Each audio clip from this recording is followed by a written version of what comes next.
પોરબંદરના કુતિયાણામાં શ્વાનનો આતંક સામે આવ્યો કારણ કે 2 મહિનાની અંદર માફ કરશો 2 મહિનાના એક બાળકને શ્વાને ફાડી ખાતા તેનું મોત નીપજ્યું છે। કોટડા ગામના વાડી વિસ્તારની આ ઘટના છે। 2 મહિનાનું આ બાળક માસૂમ બાળક જે છે તેને શ્વાને ફાડી ખાતા તેનું મોત નીપજ્યું છે। કુતિયાણામાં શ્વાનનો આતંક સામે આવ્યો છે। રખડતા કૂતરાએ શ્વાને આ 2 મહિનાના બાળકને ફાડી ખાધું હતું।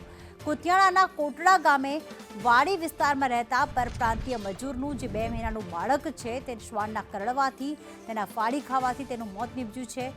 જે 2 મહિનાનું બાળક હતું તેનું નામ હતું વિશાલ અને શ્વાને ફાડી ખાતા આ બાળકનું મોત નીપજ્યું હોવાની પ્રાથમિક વિગતમાં સામે આવ્યું છે।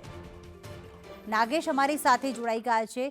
નાગેશ, રખડતા શ્વાનનો આતંક અહીંયા કુતિયાણામાં સામે આવ્યો છે ત્યારે 2 મહિનાના બાળકનું મોત કોર્પોરેશન દ્વારા શું કાર્યવાહી કરવામાં માફ કરશો તંત્ર દ્વારા શું કાર્યવાહી કરવામાં આવી રહી છે? પ્રીતિ જણાવી દો કે હજી સુધી કોઈ તંત્ર દ્વારા કોઈ કાર્યવાહી કરવામાં નથી આવી, સ્થળ ઉપર મુલાકાત નથી કરવામાં આવી। જે બનાવ બન્યો હતો એ વાડી વિસ્તારમાં બનાવ બન્યો હતો।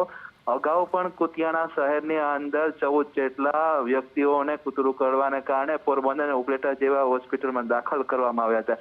ત્યારબાદ 1 મહિના બાદ આ બનાવ બન્યો છે, જે 2 બાળકોને ફાડીને ખાઈ ગયો શ્વાન, છતાં પણ કોઈ જાતનો તંત્રએ હજી સુધી કઈ કાર્યવાહી નથી કરી। બિલકુલ, તો તંત્ર રખડતા શ્વાનને પકડવામાં નિષ્ફળ ગયું છે, જેના જ કારણે 14 લોકોના કરડવાથી તેઓ ઈજાગ્રસ્ત થયા હતા। 2 મહિનાના બાળકનું મોત।